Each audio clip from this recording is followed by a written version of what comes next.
I thank very much Amalia and Gabriel for inviting me. It's a pleasure, and the things that I will talk about are I think that I often think that are not addressed when people teach research, and they are very important. They are at the heart of doing research. It would be interesting for me to see how these ideas relate or not relate to your own experience of research, whether you are very experienced researchers, whether you have just started, whether you are contemplating it. So as you listen, I would appreciate if you jot down the questions, the things that you would like to know more, or that resonate with you, or that do not resonate, that dissonate. And I know we will have time for question and discussion. And it's really in the discussion where ideas come alive. One of the key points that I learned to think about research, I didn't when I start, but I learned to think about research as a journey, and a journey that can be transformative. We give it everything that we have, and we get even more. And as I was thinking last night about this talk, I was thinking about a book that some of you may have read, The Hero with a Thousand Faces, and it talks about the journey of the hero. And I would like to talk more, if we have time, about the ways that this kind of research journey can touch us, expand us, and sometimes transform us. And I was also thinking that I first met Amalia and Gabriel in two different kinds of journeys for all of us. I think I met Amalia in the Netherlands, if I remember correctly, and then in England. And Gabriel, I think in Norway, in Bergen. I still remember where we met at the break of the ISME conference in 2002. And there is something about being outside of our home when things are very familiar that creates in me, and I think in others, some kind of opening.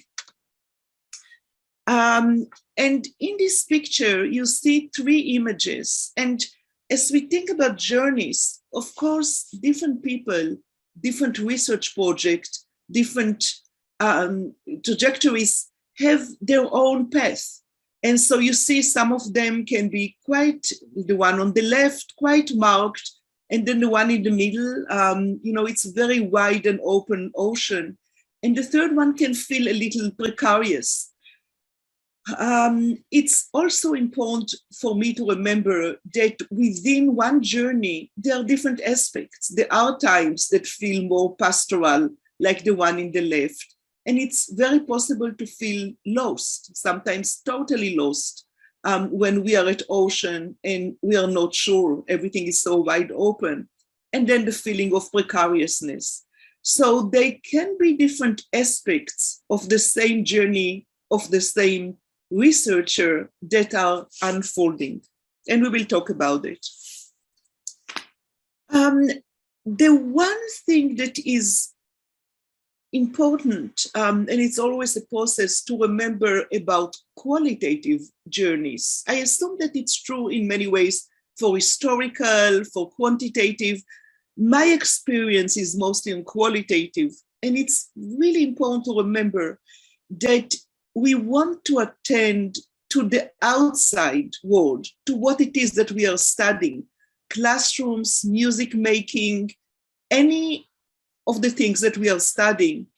But it's equally important to also attend to our inner landscape, who we are. And I will touch on that during the presentation. And this is something that you want to take with you, and we will have that in the small group discussion. What are your inner landscapes? Sometimes that I often think is inner compasses. What do they mean for you in the context of this particular research project?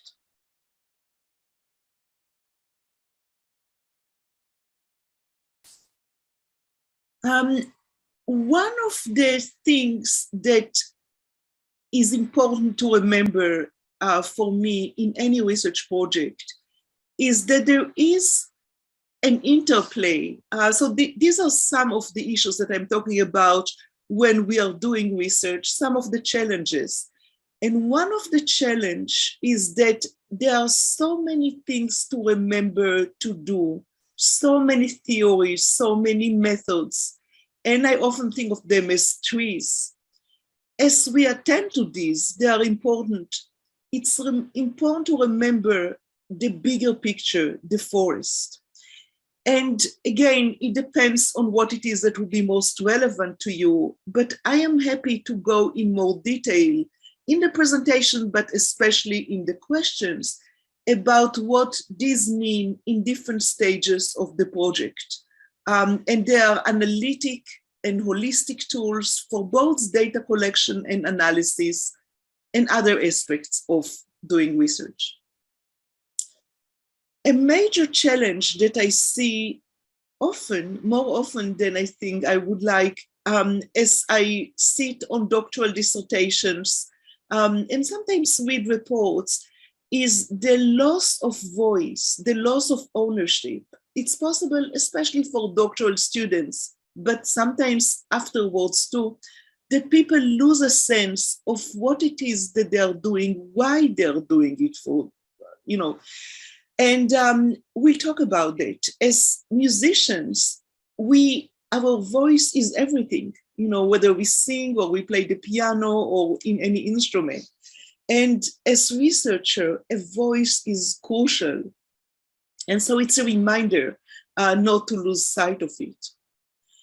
And related to all of this is the concern when it comes to formal research, that there is so much to juggle, the requirements, the procedures, and to be able to tune in to ask, what is it that I'm curious about? What are my values? Where are my intuitions?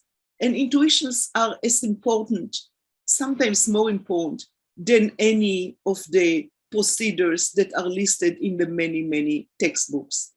And again, these operate throughout when we plan the study, when we are in the field collecting data, when we are analyzing, when we are writing, and when we are communicating. When you communicate your research in conferences, this is often a way to reconnect, to say, let me reflect again on what it was that I started on, my aspirations then, and the sense that I am making of it right now.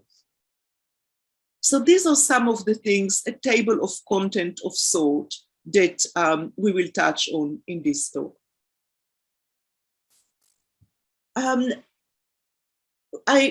There are many reasons why I like to travel, and one of them, I think about the buffet that are often, when you stay in hotels. This one, I think, is Asian. And life, in many ways, is not unlike a buffet, right? I mean, there are so many offerings, so many opportunities, and you decide, and you want to sample different things to know what is it that you want to do. The thing to remember is that we are the ones composing our meal. And if you're like me, it's possible to have so much and try so many things, and it could lead to indigestion. And the same can be in a research project when we are not careful as we look at the different procedures and theories to say, but for this particular meal, for this particular project right now, which ones are the most relevant? Which ones are the most appropriate? So this is a metaphor. And speaking about metaphors, whenever you hear somebody talk about research, really about anything, but now as I think about academic settings, you want to ask, who are they? Where are they coming from? Because as we will talk in a few minutes, our context shapes very deeply what we do and how we do that. And this is a story that Amalia and Gabriel have heard me talk about it. My friends often know, but it's worthwhile sharing it And as I share my story, I'm inviting each of you to ask, why are you here? Who are the people that have shaped your own journey? Who mentored you? Who taught you? And there are very many different ways, of course, to teach. So to give a context for my talk, as you can hear from my voice, this is not a Midwestern American accent. I was born in the US, I was a pianist, I was a musicologist, and I found myself at Stanford because my husband wanted to do a PhD at Stanford. And by accident, really, I stumbled on the man that you see in the top picture. Some of you may know him because he used to love Spain.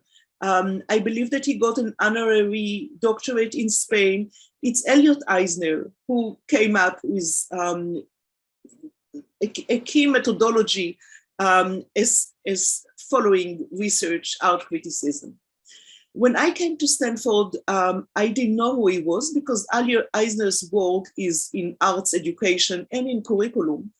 But I went to his class, I found it very interesting. And when he invited me to be his research assistant and to do a doctorate in education at Stanford, I explained to him I couldn't do that. He was startled. He said, why not? And I explained because I don't know anything about education, which was true. And Eisner said, no, you'll be fine, not to worry. And so the story that is relevant to this particular research project is that he sent me to a classroom, and the picture on the bottom left, I was trying to come up with a metaphor.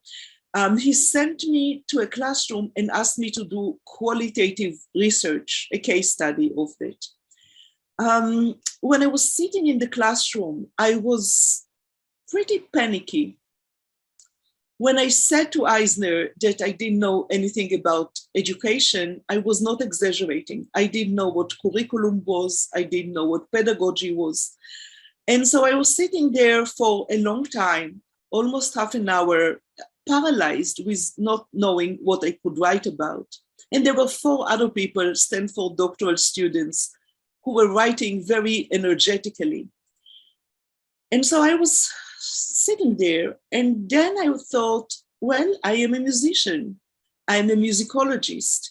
And this classroom, like any good performing piece, any good composed piece, has a form. It has a beginning, it is developing, it is orchestrated. There is a teacher, there were a group of students, sometimes small groups, sometimes big groups, as we will have in our own session today. There was a rhythm that was ever changing. There were dynamics, sometimes louder, sometimes softer. And so what I ended up doing is use this very basic, all of us know it as musicians and music theorists, very basic framework of dimensions of music. I used it to make sense of the classroom. And once I came up with the analogy, it actually helped me see quite a bit in the way that this teacher was conducting the class and the engagement of the student. I gave it to Elliot with natural worry, but Elliot liked it. He liked it very much. He thought it was very original.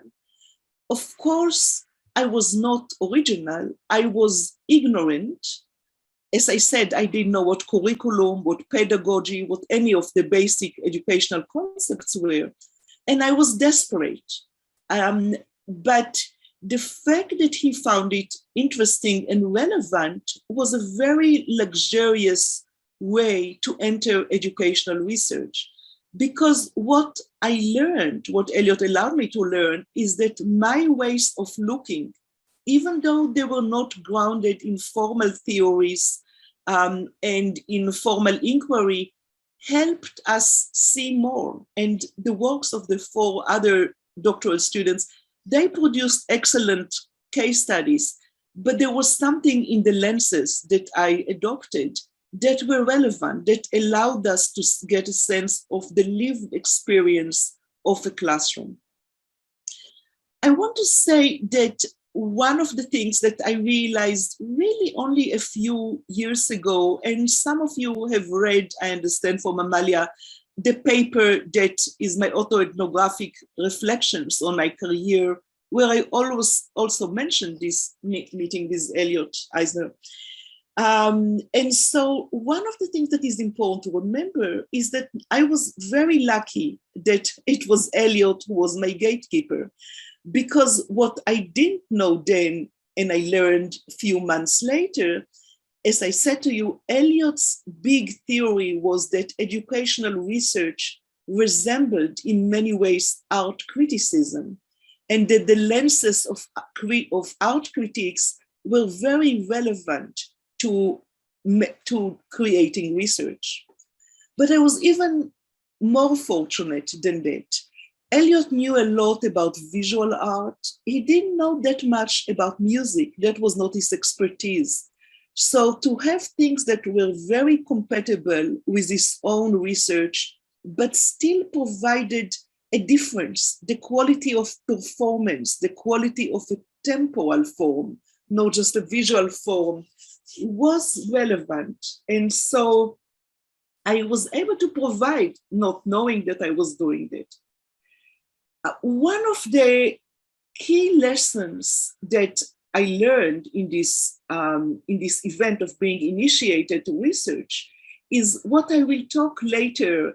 It's a key idiom that anthropologists use, and you may have heard about it. It says to make the strange familiar and the familiar strange.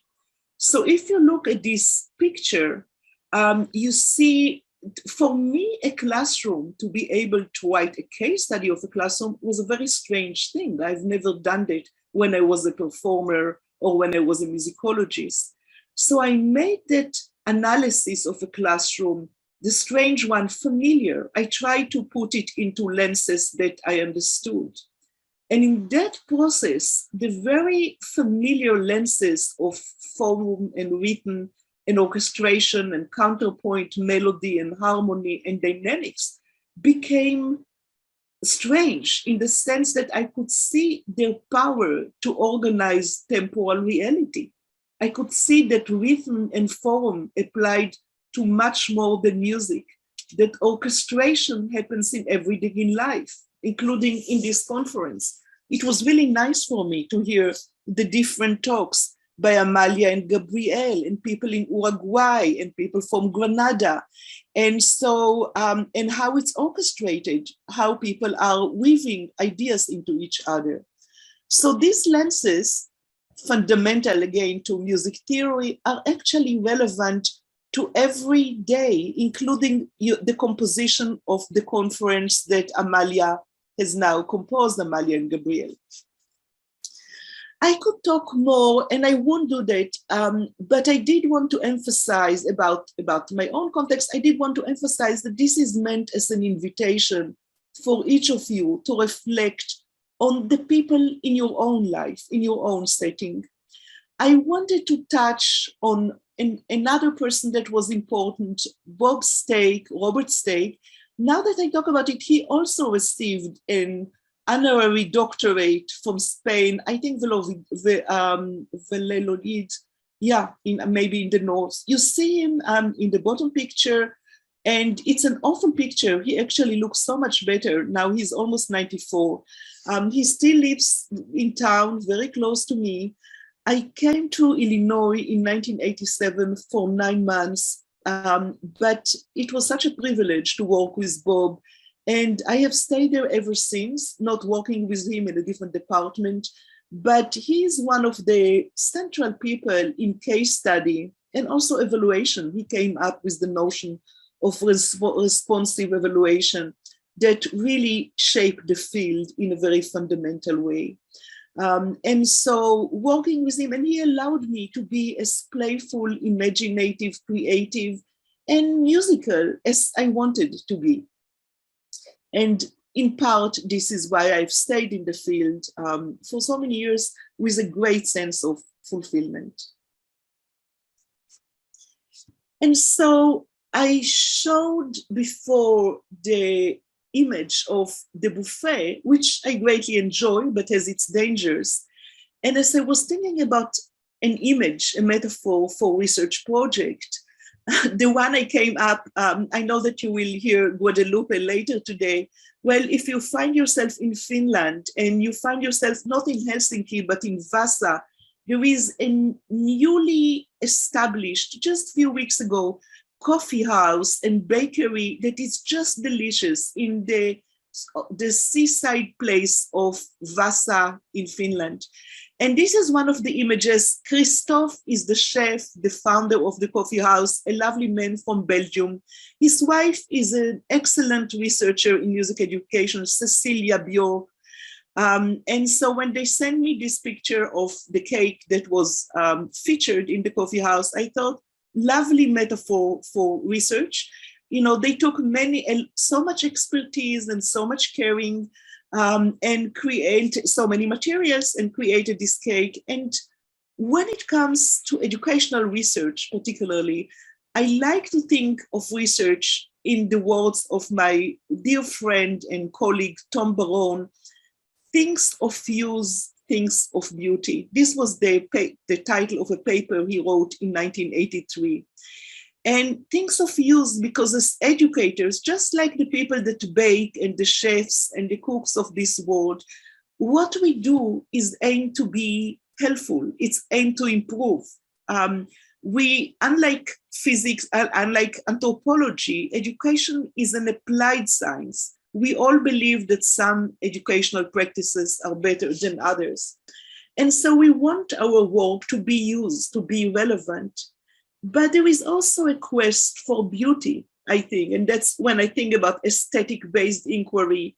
For me, it's something that aspires to have aesthetic components in what we attend to and how we attend to and how we engage. So I'm borrowing Tom Barone's title and Christophe's magnificent cake to say useful metaphors for me when I am engaged in doing research. And another image at the bottom, some of you may know the name of Rita Irwin, one of the leaders in arts-based inquiry, artography. And again, as I think of the trees, very important, but wanting to make sure that we're not focusing only on them, the aspiration of combining the details and the big picture. And here the big picture, the forest, is the what, the why, the how it matters to us. So to have spaces, we can go back and forth in that path.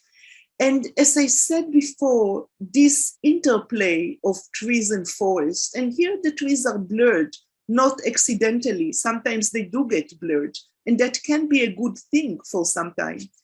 So this interplay permeates the whole research project.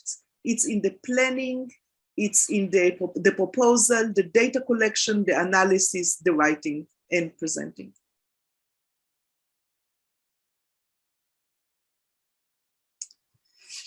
So I want to say something about goals. Why do we do research? And you will see different languages. There is verstehen, there is, understanding deeply. You will see many things that qualitative research is not. It's not about causality, it's not about prediction. We can talk more about that in the questions. But I wanted to start with a quotation by John Dewey in his one book focused on art as experience. And I remember this was the first course of aesthetics I took with Elliot Eisner, and being struck by this, what I think is a very powerful sentence.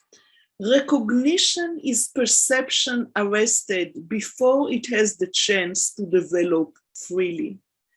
So all of us go through life through recognition. I recognize Gabriel now turning his head to see the PowerPoint, which obviously is situated above. I recognized Amalia. Of course, I recognized masks, in Spain, in the US, they're very similar. We recognize buses and cars and the people that we know and love. And everything that is required to be able to go through life. But when we do research, it's really perception. When we want to develop it, it's not that quick kind of checking. Oh yes, I know these people, I know this furniture, I know my cup of coffee, but it's able to see things in a more complex, more layered way. And so the notion of being expanded, when we finish research, it's really important for me to ask myself, what have I learned in this research that is different, that I did not know when I started? And something, the answer is nothing, in which case I say, well, Liora, it's possible to publish it, but it doesn't mean that it really has been a good research, if it really hasn't expanded you, if you weren't able to grasp, to perceive new things. And so one of the holistic techniques in data analysis is, after each observation, after each interview, ask myself, how have I been expanded by that observation, by that interview? How does it relate to my bigger questions? And sometimes when it's good, how does it lead me to new questions, to new curiosities? Really, really important. And I put that question, that image of the famous Van Gogh chair, because I am the kind, I'm not very visual. And so I'm the type that needs to go to museums to be able to see better. Normally, when I see a chair, I remark it's a chair, no big deal. I can remark if it's comfortable to sit or not very comfortable, but it takes me artists like Van Gogh to be able to look at it and appreciate the shape, the feel, the texture, the complexity, the beauty of it. And so great artists can help us do that, even with very mundane furniture like chairs. And researcher, we want to do that both for ourselves and to others, to take a phenomena, whether it's a classroom teaching and learning or community music, or any of the many places we could study, and show its richness and complexity and intricacies and often beauty. And I want to say something that some of you may want to pick for the questions, that the use of theory, sometimes when I sit on dissertation defenses or in other, when I listen to people writing about theory, it seems to me that theories can serve as badge of honor, like to say, well, I am so intelligent as to be able to read Foucault or Bourdieu or Vygotsky or any of the people that we write about. And it's very important to read theories. That's a central part of academia, of course, but it's not just about recognizing and being able to paraphrase or to imitate what these people said, but it has to do with a dialogue. So recognition of theory is when we say, oh yes, we look at the classroom and we see how Bourdieu's social capital or Foucault notions of power play here. But in your study, you want to make sure that your fieldwork interacts, interplays, dialogues with the theory, enriches the theory, makes it vital. It's not just to say, as I see people here sometimes say, well, Bourdieu's theory is right or Foucault is right. No, that's not the point. The point is, how can your setting, how can what you study inform, enrich, and vitalize the theory? And so that notion of a dialogue with theory, with the abstractions, is very central to the endeavor of doing research. So I want to talk about some of the ways of cultivating research, the research itself, which is the topic of today. And there is a sense when we talk about perception, not merely recognition, but something that is complex and deeper, we want to tune in the same way when you listen to music, when you really listen to music, not as a background when you wash the dishes or drive the car or whatever, but you take it in and it's lingering with it, it's staying with it. And so I remember having once in Madrid, I think it was close to midnight with Gabriel, a hot chocolate cup. We still remember it. We just loved it. It was very rich and different from any chocolate, hot chocolate that I had in any other part of the world. And I remember having this conversation with Gabriel about Brahms, and Gabriel said, well, we don't want one more Brahms. And I bristled and said, what's wrong with Brahms? Because I love the Brahms chamber music.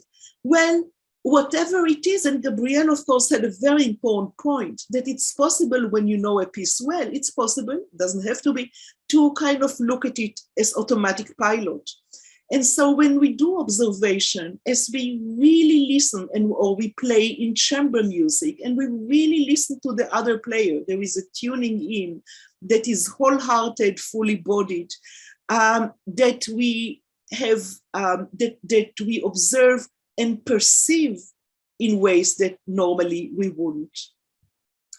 And when we listen in interviews, or when we listen to the teacher teaching and the student engage, we listen not just to what they say, but to the tone, to the mood, to the energy of what is being said.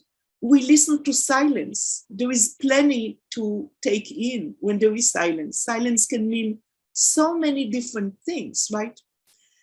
And one of the central things that I learned later is we tune to the embodiment, my own embodiment, your own embodiment as a researcher.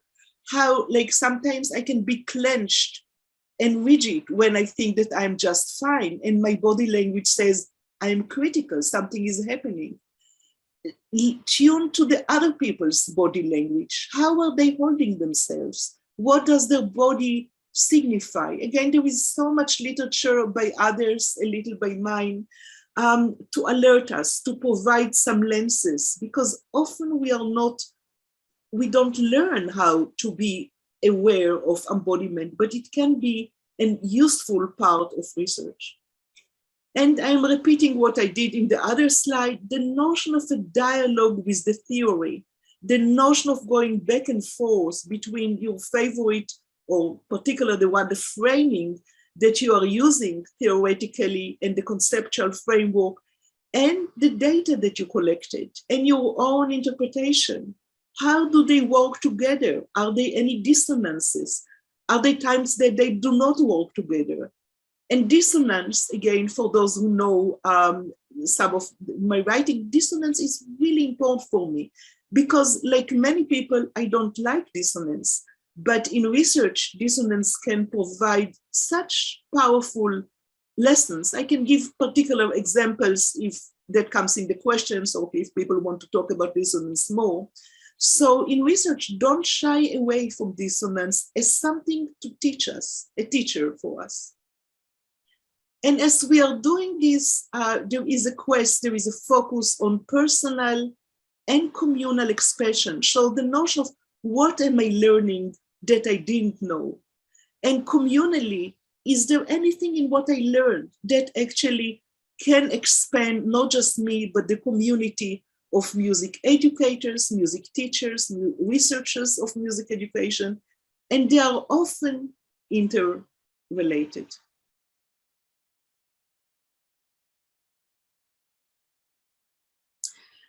I want to connect the kind of things that we talked about. I want to connect them to the notion of cultivating research. And so I'm looking at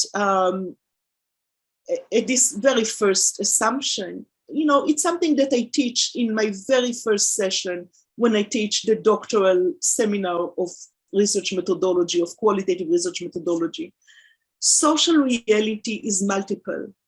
We can attend the same situation right now, but each of us can perceive different things. So Elsa, Amalia, Gabriel, Alicia, each of us, Liora, we can be involved in the same situation, we can observe the same situation, but the meaning of it can be different.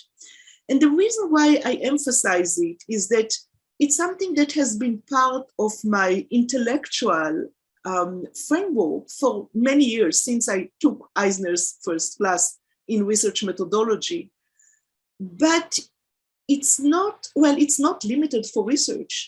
If you have relationship, if you look at life and you see other people behave in ways that you don't understand, one of the things that I was cued on is that even though we look at the same thing, the same thing can mean very different things. And I want to share another story that my friends have heard, because I use it when I talk about research methodology. But this was the first time where it hit me, not only as important worldview, assumption about qualitative research, but what it means for life. And the story again is when I came to Illinois, and it was my first year. I was doing a study in Danville, arts education, music education in Danville. And I was interviewing people, as I often do. And a good friend of Bob Stake, and became a good friend of mine, Terry Denny, he has been teaching courses on interviewing for years. I've never taken a course on interviews. So I asked him, Terry, would you tell me what I do when I interview? And Terry was a very kind person. He said, yeah, I can do that. And so I interviewed Jordana Rabiti. Some of you may know she was the president of the Reggio Emilia children in Reggio Emilia next to Bologna. At that point, she was a student of mine, a lovely woman. So I interviewed her, and then Terry took a videotape, and we talked after that.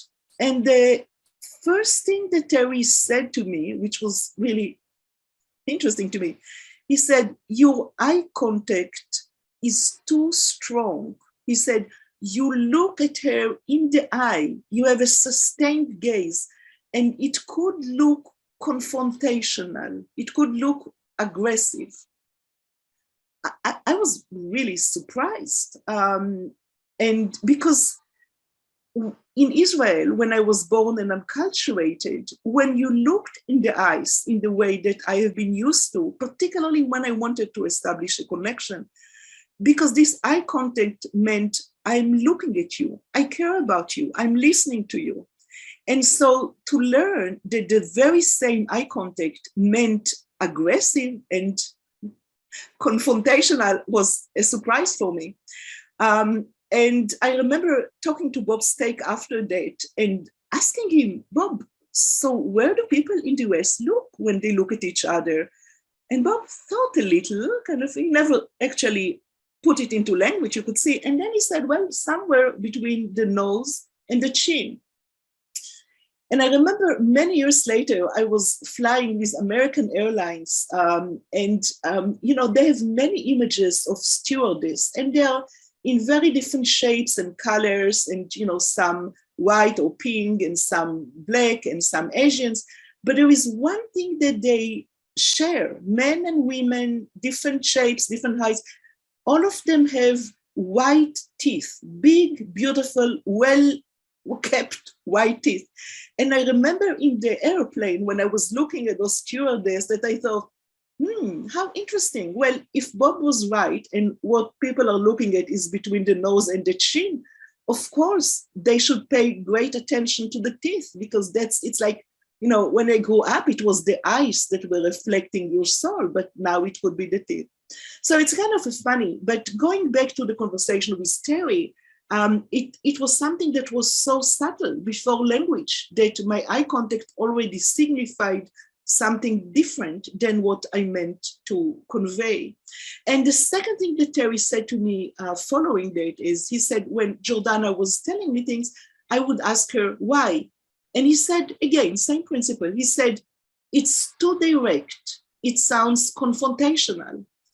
And I remember asking Terry, but what do you say when you want to know why people are doing that? And Terry said, well, here in the Midwest, we say things like, how very interesting. Tell me more about it. So it's kind of an indirect, how very interesting. And that was a very humbling and powerful lesson about, short word, why, a body language, just eye contact, that already can signify, how far away are you from each other. I remember seeing Jordana a few years ago, and we were talking about it, and Jordana reminded me, I forgot, that she said to Terry, oh, no, Liora is just fine. She's very friendly, doesn't look at all confrontational, and the eye contact is just right. And Terry was laughing at her and said, because you, Jordana, do the same thing. And so it's useful to know that Italians and maybe people from Spain and maybe people from Argentina, I don't know, but that there are different parts of the world. And what allowed Jordana to perceive things similarly to me was a part of her own context and being in the world. I talked a lot about it, but the reason why I talk so much is that even now, so many years after I learned it as an abstraction, I find myself forgetting it. And when people do something that I cannot comprehend, it's useful to remember that they are embedded in a different context. It doesn't mean that I have to agree or to accept or to like or to think that it's skillful. That is not the issue. But the issue of understanding that sometimes when I'm doing research, particularly, it is important to take time and to say, what is their context? What could this very behavior mean to them? And of course, in qualitative research, a very fundamental assumption that is related to the multiplicity of perception, to the construction level of reality, is that we are always in context. Just because I am the researcher doesn't mean that I am less embedded in a context than the people that I study. So each of us comes in a context. And again, it's something that I have to remind myself daily, not something that the abstract knowledge can help me. And related to this, the notion of qualitative is that when we have a proposal that we will look at a particular question or we have research goal, it's important to remember that issues emerge, that when we stay in a setting, that we can come up with our initial questions and they could stay the same, but the understanding of what this setting is about will emerge. And that's why we need longer time. I talked earlier about lingering. I am using a word that Lincoln and Guba use, prolonged engagement, allowing issues to evolve, allowing ourselves to see more. In a couple of my papers, I wrote about giving this assignment to students and mine to look at an artwork, and instead of taking a minute or two or three, to spend 30 or 40 or 45 minutes with one artwork. And it's so interesting to see what emerges once we give ourselves the time. And this exercise with an artwork is very analogical. Actually, I've done it in Granada, I believe, in a course that I was teaching years ago. So something that can be cultivated in different ways, in research and also throughout in other ways.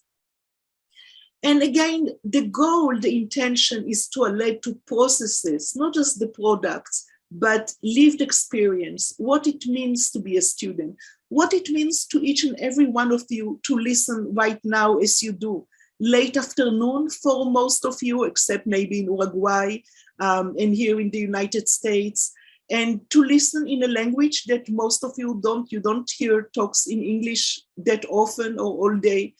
Maybe not that easy to do it 3, 4 in the afternoon.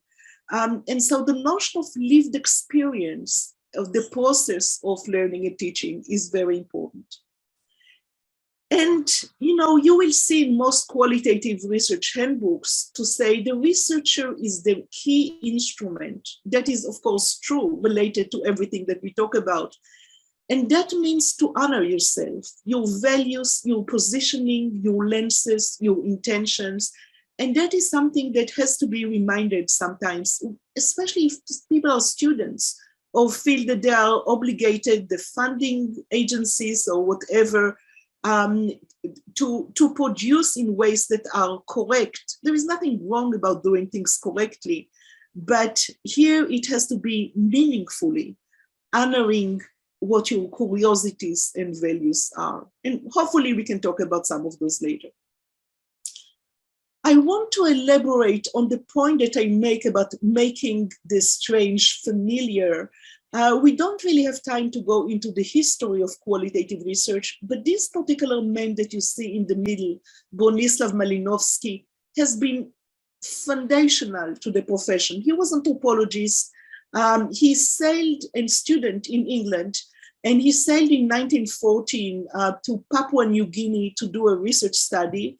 He was planning to be there just for a few weeks, as other anthropologists have, but the First World War broke up and he ended up staying for 4 years. And this image that you see happened towards the end of his study, because when he stayed there for 4 years, he learned their language, he came closer to them, he learned to make music with them, as you see in the picture. Yes, he is an outsider. You see that he's very white, his body language, the way that he's dressed, but he's seated in between them, amongst them, and they all make music. And that means that in that study, he stayed there enough to know that their perception, it was not that they were primitive or unsophisticated, as people often thought in early 20th century and when anthropology and ethnography started, but that understanding the insider's perspective was absolutely important, crucial. Today, we don't do the studies in Papua New Guinea. Most of the studies in music education, in music, would be closer to home. But that keeping that strange, us looking at things that may seem to you different and trying to convey what is important in them in the way that my eye contact became strange, is actually a good reminder to be able to see more. We are nearing the end of the formal setting. I just want to go back to the cake metaphor and to my good colleague, Tom Barone, and remind ourselves that our education is a practical field and that your work will be used, benefited, hopefully shape practices, and that writing is creative. As soon as you transform your experience to language, even to images, you are involved in an act of creativity and you are communicating. And so there is nothing automatic about it, and you want to pay attention to it as the creative and aesthetic activity that it is. And this is the book that Tom wrote back in 2001, Touching Eternity. And this was about teachers. As teachers, Tom say, we would like to touch eternity. And this book exquisitely makes the case of, do we do that? And the answer is not yes or no, it depends. It depends on the context. I have the first chapter and the 5th chapter of this book on my desktop. And if you are interested, I'm very happy to send it to Amalia because it's a beautiful, engaging, and very relevant book. And so the notion that when you do research and when you write it, you communicate it from your experience to the text, you have a voice, whether, no matter what you do, you have a voice. It can be formal, it can be a little tedious, it can be authoritarian, it can be expressive. There are so many voices, and in this book, it's an example of one, I think, very communicative, very beautiful voice. And because the writing of research, it's not just to add to our CV and to get a promotion, but it's in order to reach wider audiences than our advisors, if we are a student, or the people in our committee. It's a way to reach future audiences, people that will read what you write 5, 10, and more years later, and reaching your future self. It's really interesting for me to read the things that I wrote back when I was a doctoral student in the 80s, things that I wrote in the 90s. And I can nod and say, yeah, I can see how things that were very important to me are still important, but I can also see how I change. So this is important. Here, a couple of more languages. Many of you may know Fernando Botero. I like him very much. And I thought that this allows some of the things that are expressed in this picture are useful, as I said, in each context, in each observation. When I look at it, just as when I look at the artwork and I ask, what can this setting teach me? And not to forget that as researcher, even if I'm a professor, even if I'm a full professor and have done it for a long time, I am doing research because I am a learner. So to be reminded of my goals, and not just goals, also intention.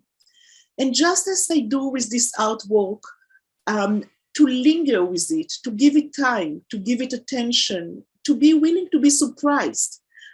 You know, when you look at the details of this picture, there are so many things that are delightful that actually allow us to discover things, the perception. And so that notion of details, you know, when you look at the little feet of the grandmother and the mother and the little child, and the snake next to the chair, and the image of Botero himself next to the canvas on the very left, and the features of the priest and the general and the president of Colombia, all of the details of what creates their character really are very worthwhile to look at, to be surprised and to get a sense of what it is. Now, the context, of course, is important. To know something about the context of Colombia, where Fernando Botero is from, is important. To know of the role that the priest, the religious institutions, and the army, and the business world did there is important, just as it is in Spain and Portugal of the mid-20th century and earlier, right? So these things, they are very specific maybe to Colombia in a particular time, but as you in Spain would know better than I do, they are relevant. They are very relevant to other settings also. And so as we think about the big message, the conceptualizations, and the very detailed descriptions, they are connected in a way that is organic. And here again, it takes that juxtaposition of the trees and the forest. And as I try to do when I do this exercise with the artwork, but also with each of the context, when I look at my research project and ask myself, what does the research say to me? Now that I've learned these things, or now that I look at the picture, what does this image say to me? What do I say back to it? And it is a conversation, not just once. It says to me something, I respond to it, and it continues to say other things to respond, and we can go back and forth. Some of us have read Martin Buber, I and Thou, and that to me is very much at the play of when we are engaged with I and Thou, with the dialogue that can expand us. And when you create your research report, your paper, your book, whatever it is, you look, when you create the manuscript, you attend to it in the same way people all over the world like to do group pictures, of course. Maybe you will take one at the end, probably not, it's Zoom, it's not like real life.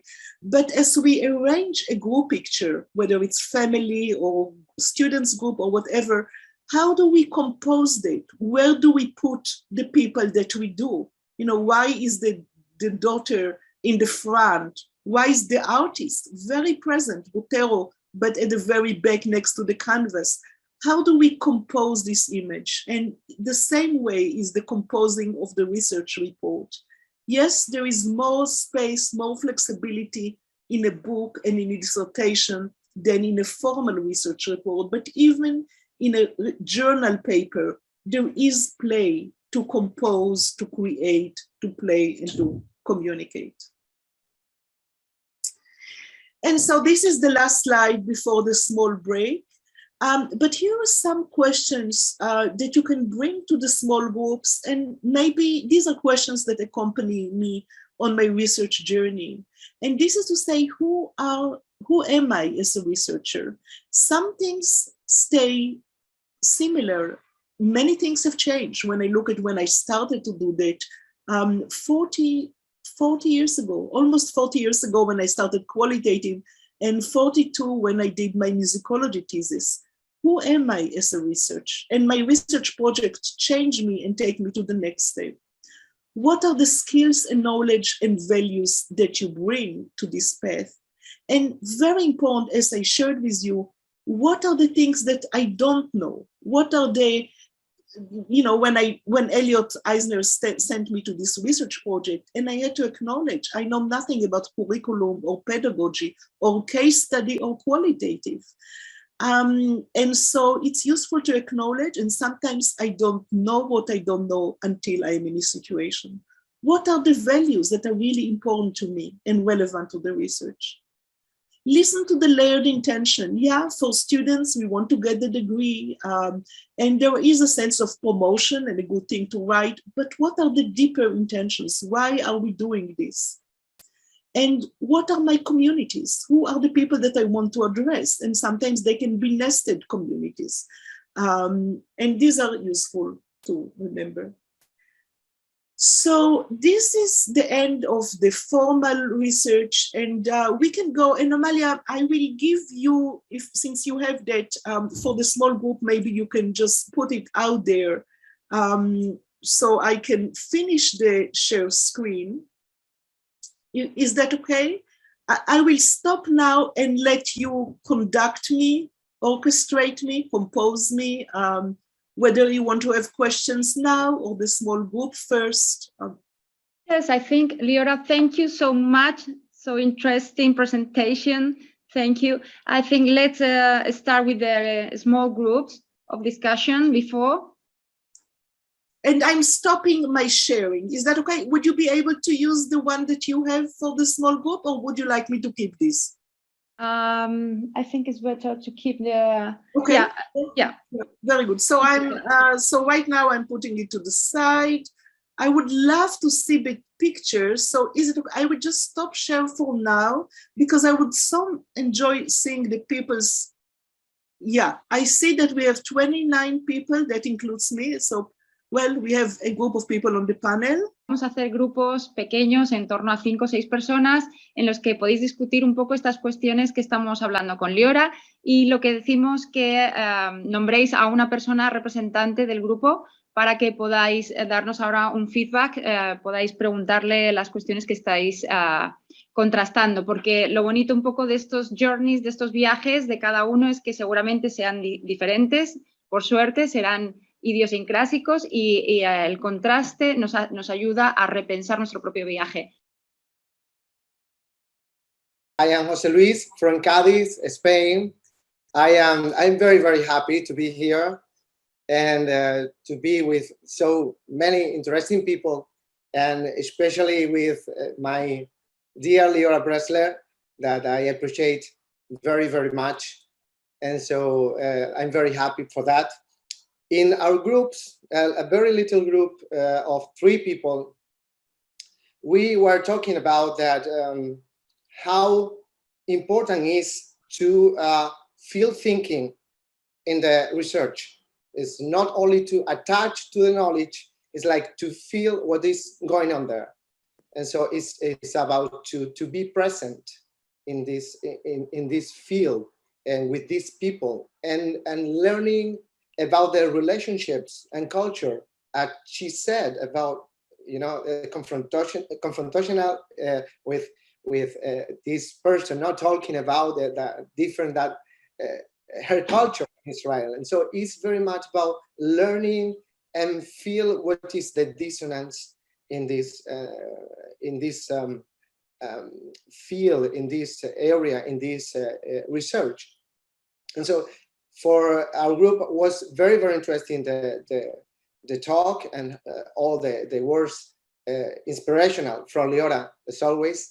And it was very, very nice to reflect a little bit about that, about to be present, how it's important to be present and to be you in some way, and how you are related with the research and yourself, and how you learn about yourself in the process, in the journey, and how the things are coming up in the process to learn more and more about it. And so thank you for this opportunity. Thank you, Liora, and thanks all the organizers of this event. It's very, very nice to be here. Thanks. Thank you, José Luis. Liora, would you like to answer, to comment the ideas of Jose Luis? Well, yeah, no, I appreciate very much what he says. I want to say, and this is something that came up in our small group that Elsa has shared, and I think it relates to what Jose Luis is saying.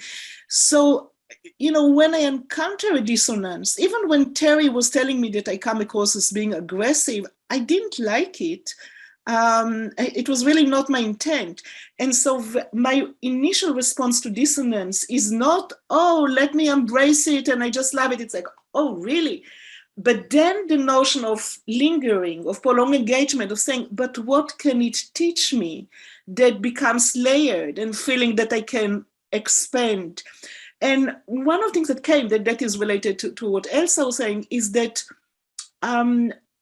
I thought that when you do research, and of course it's true, but so much of it, when it's qualitative research, it's the human condition, and that resonates with what Jose Luis was just saying, Luis, that it expands, I think, the way that we approach life. So even in my daily life, when I encounter dissonance, I still don't like it, but I'm much more likely to take time after the initial response, say, what can I learn from this? What does it really mean?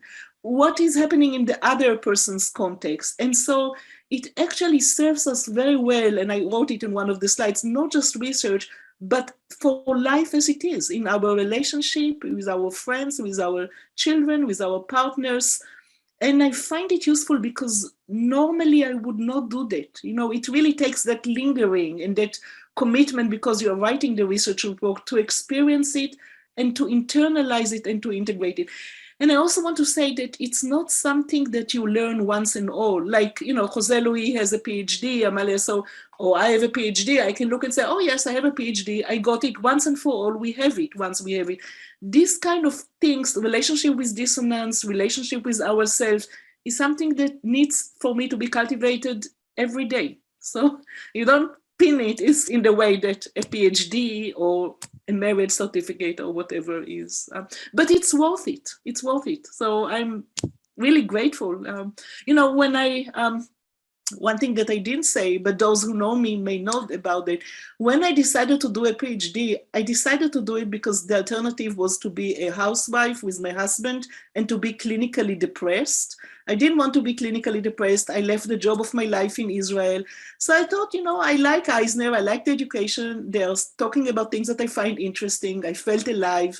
So I didn't start to transform my life. I just wanted not to be depressed or unhappy.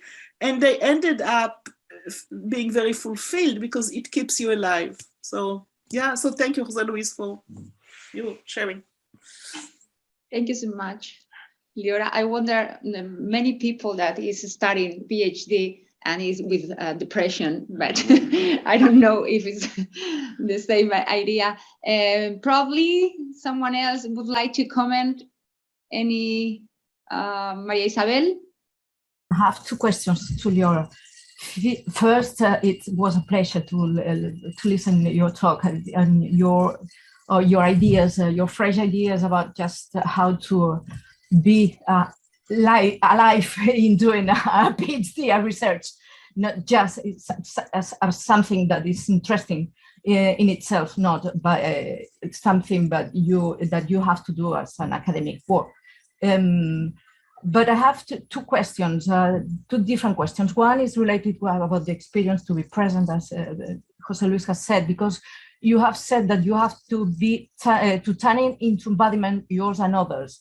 And in Spanish, we have a problem with the translation of the word embodiment, a very hard problem. So I'm not going to ask about the translation. I would like to know what is for you embodiment, because for us it's very difficult to understand this. And the second question is that you talk about that you were a musicologist, a pianist, and me, I myself also a pianist and a musicologist, and you start to research in education without knowing anything about education. And I'm a teacher, and I have many perspectives in my life when I teach or when I do research, but what I find in Spain, and I think it also in other countries, is that there is a big gap between teachers teaching and teaching at the school, at the conservatoire, at the high school, and research. A big gap because the knowledge that the researchers create don't go to the teachers, don't get the mind and the tools, don't become tools and ideas to use to be useful in the classrooms. So for me, the question is, if you have found in any country, in any educational system that you know, something or some idea that can cross this, create a link between the research and the teaching, a real link that became something that can be create relationships of feedback between teachers and researchers. Excellent questions. I will start with the second one. I mean, both are important in different ways. I would like it with the second one. And I want to say something about, I mean, what you say is huge. It's huge. It was one of the reasons, as far as I know, that qualitative research became so important. But as you say, it didn't solve it. So, you know, in fieldwork, the United States had maybe more fieldwork, more empirical research than any other country. Almost all, until the late 60s, was quantitative. And historically, people realized in the 60s, we had, just like it was in Europe, in the 60s, it was a time of crisis. So the civil rights, women with movements, but especially the civil rights. And then they looked at the students, the violence, and they wanted to have answers. And psychologists and educators and other people, and they looked at research and they said, so much research, but we don't have any answers about the voices at that point of marginalized group, of the experiences.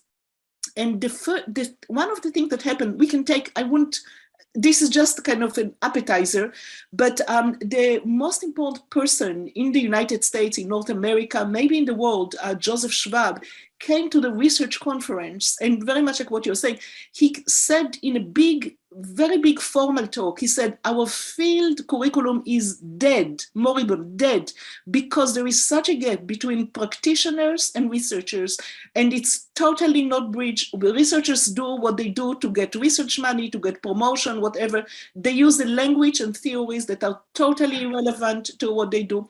And one of the impetuses, one of the drives for qualitative research is to say, let's make it more about narrative. Let's look at not just laboratories and asking people for a few minutes or whatever, but let's look at the processes of research. So when you look, and I can send you some names of things that were revolutionary, in the late 60s, in the 70s, there was a deep quest of wanting to bridge the two. And of course, teachers don't read because the topics then and the vocabulary, they were not meant for them. So you see lots of the movement of teachers as researchers, action research, formative research. There are different genres that where the applied sense was much, much stronger. I will be quick and I can talk more because, but one of the things that I think happens, because we say we have the tools, and here is one more thing that came in response to what you're saying, the notion of readers, what is it called, reader theater, where they would not just write the research, but they would enact it like drama. They will read it in a way that is animated and active. People would go to communities and say, we communicate research not just by research reports, but by engagement, where teachers themselves could play in the audiences. So there were different creative ways, including the use of arts-based inquiry and drama-based, that were meant to do that. I think that there are two problems, and I want to just address, not to oversimplify, both on researchers' point and on teachers. Let me start with the teachers. So an example of, I was doing, one of my beautiful central research participants, she was a drama teacher in actually in the community that I lived in, and very insightful. And I remember we had many conversations, and then I gave her my report and asked her if she agreed, if she thought that this represented accurate, what she could add, maybe there are other contexts. She read it and she said, no, you captured it very well. And then it occurred to me to ask her, I didn't plan to, it just happened. I said, is there anything here that is interesting to you? And she looked at me and she said, no. And I kind of looked at her, what? Like, I thought, oh, I would find this interesting. No, nothing. And because we were good, and I remember asking her, shocked, why not? Like, pitiful, right? Not a professor. And she said, I want to know how to teach better. Here you talk about context and understanding and this and that. This is for people that have time to, I don't care actually about understanding. I want to know what works, what are the techniques. So the short term is, and I was trying to make it communicative and personal and this and that. She wanted techniques on how to teach better. She was brilliant, reflective. And very often to me, I'm not right. It's my situated perspective. It's my context. So humor me, Isabel. It's not that I'm right, but to me, it's a good thing when we do teacher education to also engage people and to say, but what is it? You want to improve your techniques, but can we cultivate a quest for understanding more deeply? I think it enriches. But this woman, certainly not less intelligent than me, it's not so simple because our situations are different. So from teachers, often the training and the way of mind is, how can I cope? We have 30 or 40 or whatever children, and sometimes many groups of children every day. How can you make my life easier? It's a little like, how can I diet better or fitness or whatever?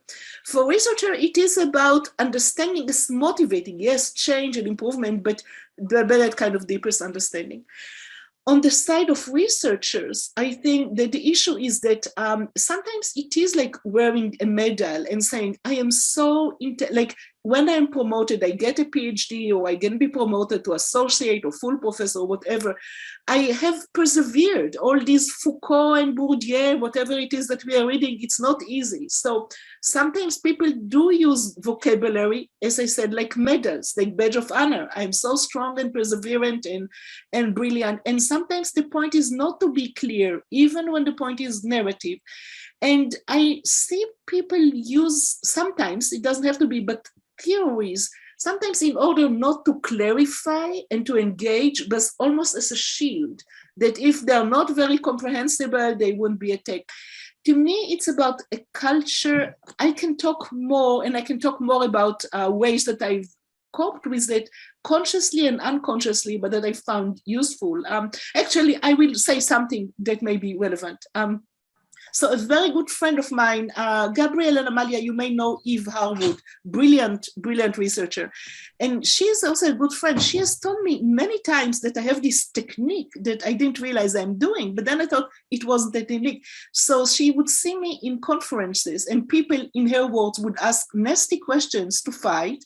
And I would be, oh, this is such an interesting question, and let me try and get a sense of why it is important to you.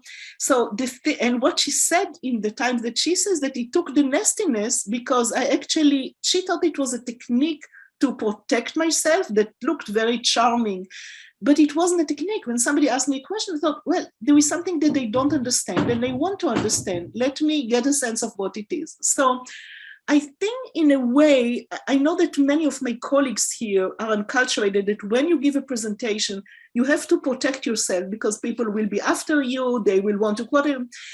But, I was probably very lucky and fortunate, but I think, I remember when I went to ISMI, which is where I met Gabrielle and I think also Amalia, I think that most people actually want to understand. And I was told in the research commission, ISMI, the first qualitative talk ever. I don't know if it's true, but some people told me back in 1994. And there were many people that were Cliff Madsen, people that were representing the foundations of qualitative research. And I thought, I'm there to educate them because they have been doing something that is important and useful because quantitative is really good. And they've been doing this, and it looks like a threat, or it looks totally incomprehensible. Why do people want to do things that are anecdotal? All the things that have been argued against. So in that role, I would see myself as I am the educator. And, Guadalupe talked beautifully in our small group and in her presentations. How can we facilitate that? Well, for people that have been doing research in one way, they really need tools and help. And so my mindset, just as I am in a teacher, is to say, how can I help them see more? So I was not as defensive as I would be probably if it was personal or a different situation. And my friend, Eve, saw it as a technique, but it wasn't a technique. It was really, help me with your context and let me help you why this is valuable for me. I'm not trying to make it simple or sentimental or Pollyannish or idealistic, but I think that there could be a culture in academia that transparency and clarity can look as not very desirable.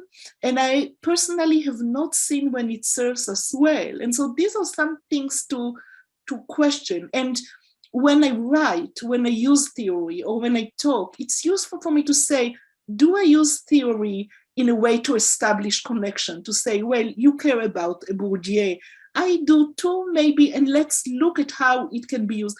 Or do I use it to impress?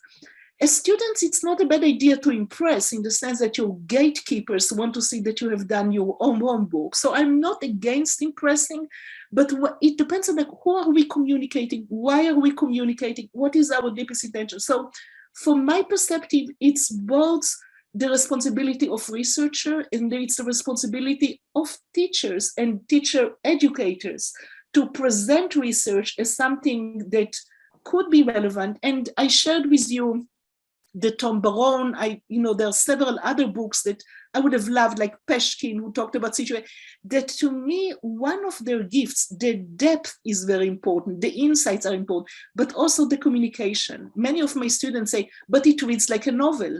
Yeah, you can write very well in ways that are very engaging, that you don't have to, sometimes it's necessary to read very slowly many times, but sometimes it's also possible to read in a way that is very engaged. So it's very contextual, it's very situational, but you are so right.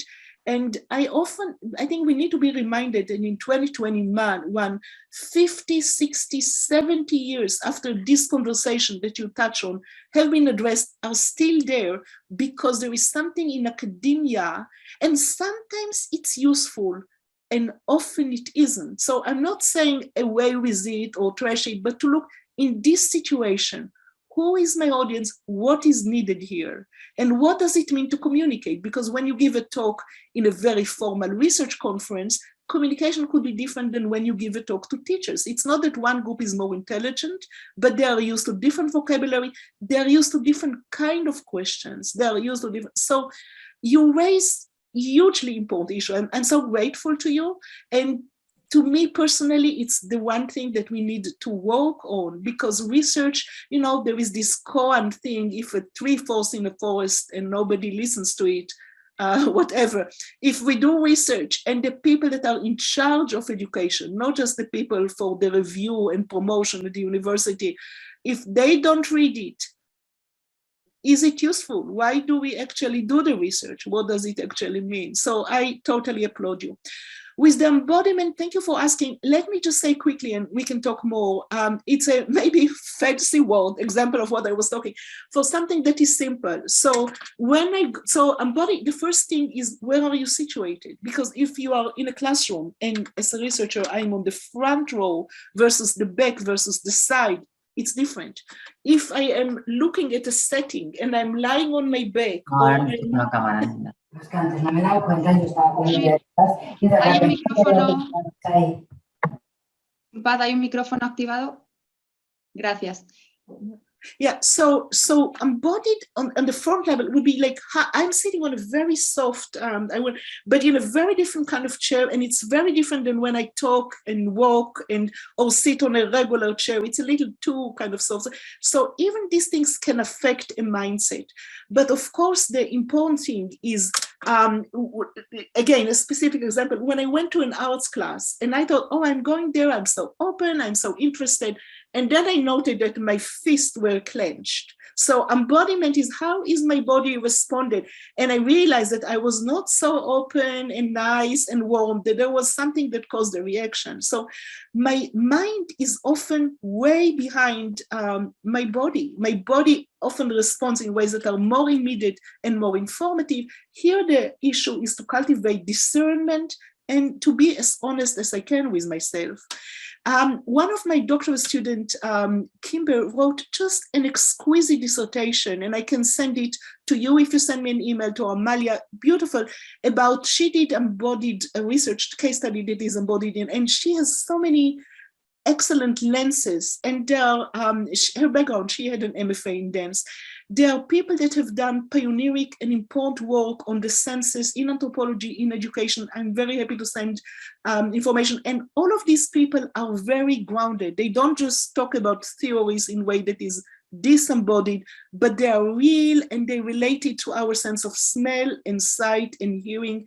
Everything that the body, knowing that the body is connected with the mind, but also knowing that in academia, especially in schooling, the mind has been disassociated from the body, because we have this tradition, you know it as well as I do, and it's not just Descartes, it's many other people.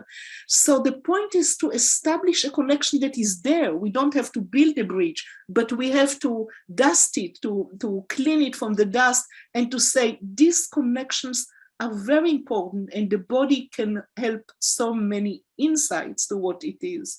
But the body is everything that, you're right that sometimes it's so theoretical that we get into very language and disembodied definitions. But I meant in a very real way how we occupy the world in the body and the senses, all of them is related to the mind. Is that okay for now? Yeah, thank you for both of these. Thank you. I appreciate it. Thank you so much, Liora. I apologize for making short this amazing discussion. We have many things to discuss probably in the near future. We can, if you email the other questions, we can send to Liora and give you a feedback from her. And maybe with the two groups of research and the AEPMIM, we can contact Liora again to be with us very, very soon. And for today, we must go on the research seminar. Thank you so much, Liora. I hope you can stay with us these two conferences. Thank you to you and your presentation. We hope to see you very, very soon. Thank you. It was a joy. It was a pleasure. Thank you for the good energy, and I'm looking forward to it. Take care.